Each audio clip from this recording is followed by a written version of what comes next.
Hey. Homeschooling, even when it's scary. I just had a few phone calls that needed to get rescheduled. People have booked time to just chat homeschooling with me. And I thought since I had this pocket of time, I would talk to you about this idea that homeschool is scary. And it's scary because you may not see the fruit of all your hard work and effort until the very end of your journey. Let me explain. This past week, my husband and I and one of the boys drove the youngest boy down the coast of Washington, Oregon, this university. And I was listening to him talk to the students on his dorm room floor, and they were sharing about what their different classes were. And one of the kids was talking about, one of the young men was talking about a class that was freaking him out a little bit. And our son said to him, I got this. I can help you with that class because I rocked that when I did dual enrollment. And look, and he looked at all of his crew and he said, each and every one of us is an expert in something. Let's just link arms and help each other succeed so that as a team, as a crew, we all succeed together. And this is a profound thing for me to have listened to because it was only a very short time ago that I could see with full clarity that this youngest child had flourished and thrived in a way that he was going to launch successfully into life. And when you homeschool, and you don't follow the traditional path. We talk, and in the descriptions below you can find the link to our new free masterclass, the 3 stages of homeschool. And we talk about in there, I talk about in there, teaching kids how to read and write as a foundation. It's absolutely not life successfully, and then this beautiful place in between, this flourishing and fun stage. Well, if you lean into the homeschool life that you've always dreamed about, when you close your eyes and you think, I want to homeschool my kids, that image that is conjured up in your mind usually doesn't fit into a curriculum, usually isn't something you buy on the internet. And with that, it can create some anxiety for you because you don't have a checklist to mark off that you are getting all the, dotting all the I's and crossing all the T's, as we used to say in the old days when we would practice penmanship. Homeschooling can be scary because when you are not following mainstream school, when you're not following a set curriculum, how do you measure whether or not your kids are actually moving forward? I just got off being interviewed for an upcoming podcast with Homeschooling with Moxie. Abby, it was fantastic, by the way.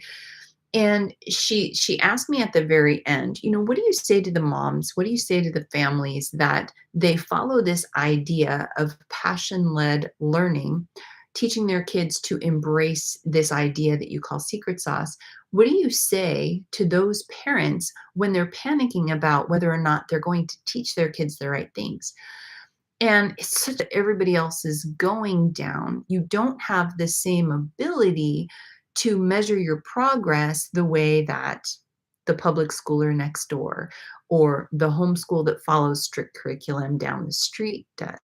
You don't have benchmarks like quizzes and tests and standardized type scores to say, hey, we dotted all our I's and we crossed all our T's. It looks different when you teach your kids this way. It looks different when you fully embrace this season of flourishing and fun. What it ends up looking like is a lot of free time, a lot of family connection, a lot of digging into things that seem like they don't matter. For instance, when our family drove down the coast, we had in our car our youngest 2 kids. They're 18 and 20. And as we're driving down the coast, spending a lot of time just retracing childhood type events, the kids were asking questions. And then we were using our supercomputers to look up answers like, what's going on the Oregon coast? What are those big rock things sticking out of the water? When we hit the redwoods, I was so excited because there were major wildfires as we were driving by, so we couldn't get into the redwoods where we spent one of our glorious vacations when the kids were little, and they didn't remember it. Arms, it might take 15 people to reach around the base of this tree. And I was so excited because we were able to stop and show the kids what's called a fairy ring. And the kids were able to lean into, well, what is a fairy ring? And that's a very interesting question. So you can look that up yourself and see if you find that interesting. Our kids found it fascinating, and we were thrilled to be able to dig into what fairy rings were. But we also drove across the Golden Gate Bridge for the first time, which sparked questions about engineering and how the heck did they do that over the water. It also struck conversations about what's the history of San Francisco? When was that big earthquake? And didn't San Francisco burn to the ground? Like those types of questions.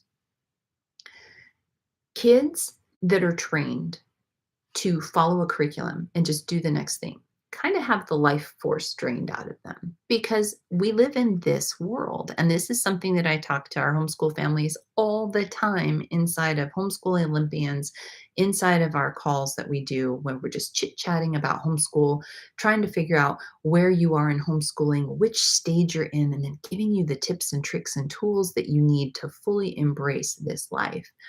We live in a world where information is available that fast. So if we hand kids that already know how to read, already know how to measure your progress by how you perform to regurgitate facts on tests and quizzes, kids are like, why? Because they can ask Siri, do a query to find out anything that you want them to know right now. What makes more sense and what works 100% of the time with all 5 of our kids and with every homeschooler that we've ever taught this to, what works 100% of the time is once the kids can read, you take what it is that your family is doing, the things that you're seeing, the things that the kids are interested in, and you wrap academics around the things that they lean into more. For instance, if we were still actively homeschooling where I had littles around the table, after that car trip, I would go to the library and I would pull books on the redwoods and how you measure the oldest trees, the biggest trees, the tallest trees, how you measure the life of a tree. I would also grab books on the Golden Gate Bridge in San Francisco and the history of the Great Quake and the how San Francisco burned to the ground and we're doing, maybe earthquake preparedness. And I would pull books on all the things that we saw. And then I would set them up like a library, or I would just put the books on a shelf, just sitting there. And then I would watch the kids. What do they gravitate towards? We'd lean a little bit more, and then we would pick a project. Inside of the Homeschooling Olympians, I share the 40 hands-on projects that I've gathered over the past 25 years that you can do with your kids. And what you do is you pick an idea, for instance, the Golden Gate Bridge. Now I'm a master brainstormer. It's my secret power. It's my superpower. I love brainstorming. So when I think of the Golden Gate Bridge, I think of so many things. There are countless picture books about the Golden Gate Bridge. There are pictorial books about the Golden Gate Bridge. There's the history of San Francisco, the history of engineering, types of bridges, suspension bridges and floating bridges, drawbridges, and the like. There are so many things that you can learn just about bridges alone. And I could imagine that if my kids were still little, that we would pick a project like build a suspension bridge model of the Golden Gate Bridge. I could imagine us doing that.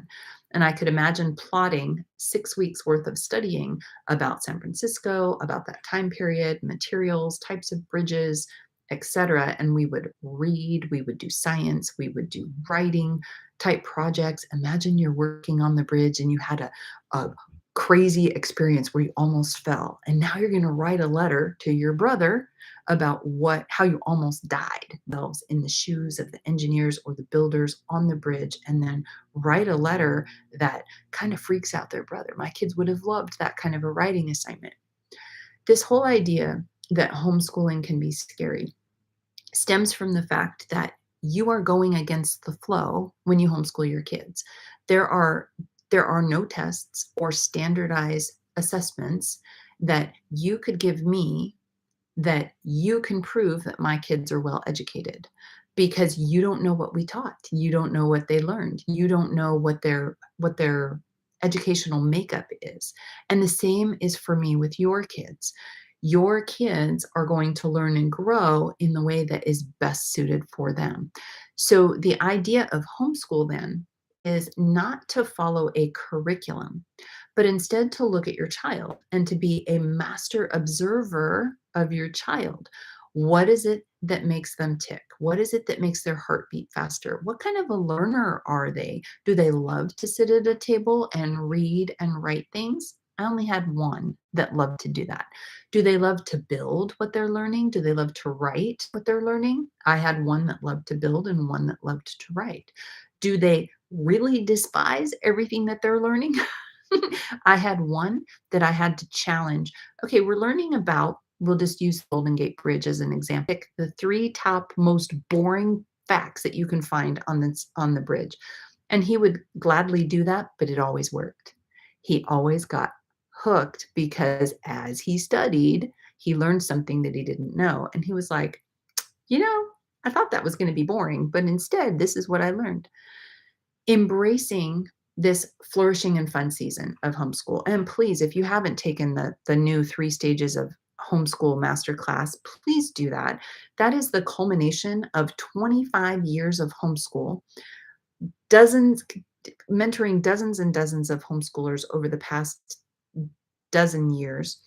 And what it what it is it clearly shows you the 3 stages of homeschooling that your kids and you are going to move through as they first learn to read, then they fall in love with learning, and then they pick a goal and they move toward that. It is so powerful.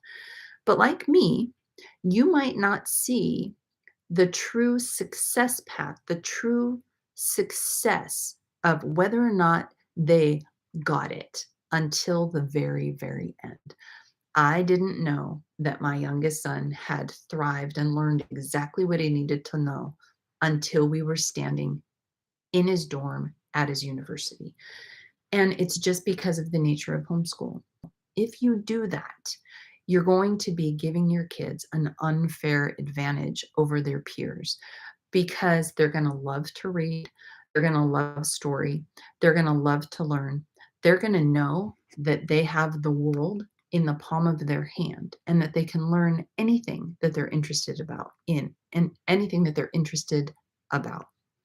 And then once something piques their interest, they will know that there is a wide variety of resources out there for them to dive deeper. So, so, so brilliant and important that we embrace this idea of teaching to the child rather than choosing the right curriculum. There is no curriculum that is perfect for your kid. Did you hear me? There is no curriculum that is perfect for your kid because the curriculum is written by somebody that doesn't know your family, doesn't know your child, doesn't know their strengths or weaknesses, doesn't know what makes your heart beat faster. They're just making a good guess on things that the kids should know. So then what should you make sure that your kids know? This is where you want your master homeschool goals. And I have a video on that, and it's something that I coach people on inside our membership. But the crux of it is that you need to answer the question or fill in the blanks. My husband and I created our master homeschool goals way back in the beginning. After one day I freaked out because I could not figure out how I was going to teach all the kids all the things and make sure that I got it all in, like, checked off. And he pushed the curriculum aside and he poured me a cup of coffee and he said, Bekki, it's not about curriculum. It's what do we want them to know by the time they graduate high school? And we established those goals and they've never changed. You can even find my video where I recorded it, I think in 2012. And our goals have always been to share our faith with our kids in everything that we do. That's important to us. That's foundation for our family. To make sure our kids master their math facts, the arithmetic stuff, the stuff that you need to balance a checkbook, buy groceries, invest in a home, add, subtract, multiply, divide, fractions, percentages, decimals, etc. The basic math. They need to know that. And they don't need to know more than that unless they're a mathematician, like the one sitting next to me who could not wait to get into calculus and physics and chemistry and all that stuff. So they need their basic math. Then they need to be marinated in literature, marinated in story. Never stop reading aloud to your kids, whether it's news or magazine or to your kids. And if not read aloud, enjoy audiobooks together with them. Continue to feed your kids, even your teenagers, picture books all the way through high school, because there are picture books on any subject that they're interested in. And a children's author has to condense beautifully language in order to share something in a condensed manner. And it's this beautiful combination of pictures and eloquent vocabulary in a short form. So picture books are powerful. So marinate your kids in excellent literature and then focus on becoming an expert communicator by the time the kids graduate high school. They can't write and they're 10. So what? So what? They didn't read until they were 10. So what? They can't hold a pencil well until they're 14. Big deal. Be the secretary. Hold the pencil for them while they dictate their creative ideas. Teach them that the core of communication boils down to three things. Ready? It's just these three. What is the purpose of what it is that they're writing? Who is the audience? Who's going to get it? Who's going to read it? Who's going to hear it? And what is the specialized language necessary to communicate that idea? And you filter every piece of communication to delight their brother. Who's their audience? Their brother. Do they need specialized language? Not really. It's just simple language. But if you take that friendly letter and now you change it to a business letter as a thank you after a job interview, the purpose is to make sure your name stays on the top of the plate. Your audience is the person that did the interview, and you should use the technical terms or vocabulary specific to that job. So you filter all communication through those three things. And now it doesn't matter. Essays, book reports, poems, letters, research papers, PowerPoint presentations, no matter what it is, you filter it through those three things. And by the time they graduate high school, you've given them opportunity to practice communicating with people that know and love them, strangers, job interviewers, etc. And at the end, it is just this beautiful, beautiful thing. All five of my kids are completely and totally different. And yet those homeschool goals steered us down a path for success so that we could customize their learning experiences and they could thrive in their own right. And did they all learn how to use the quadratic equation? No. Did they all learn to fall in love with the scientific method? No. Of conflict? No. Did they all learn fill in the blank? No. Instead, they learned to read. Eventually, they were all delayed readers. They learned to read. They learned to write, meaning they can hold a pencil or a pen and actually write semi-legibly most of the time. They can write legibly. They can also write their numbers and do math neatly so that they can come to the right answer, because most math errors are because of lack of neatness, lack of order on the page. And then we marinated them in learning, marinated them in literature, marinated them in experiences, saw things that made their eyes sparkle and leaned into it. And then when they got older, we embraced what it is that they loved. And then we wrapped things around it. If they loved science, we gave them more science stuff. If they loved history, we gave them more history stuff. If they loved writing, we gave them time to write. If they loved art, we gave them space to do art.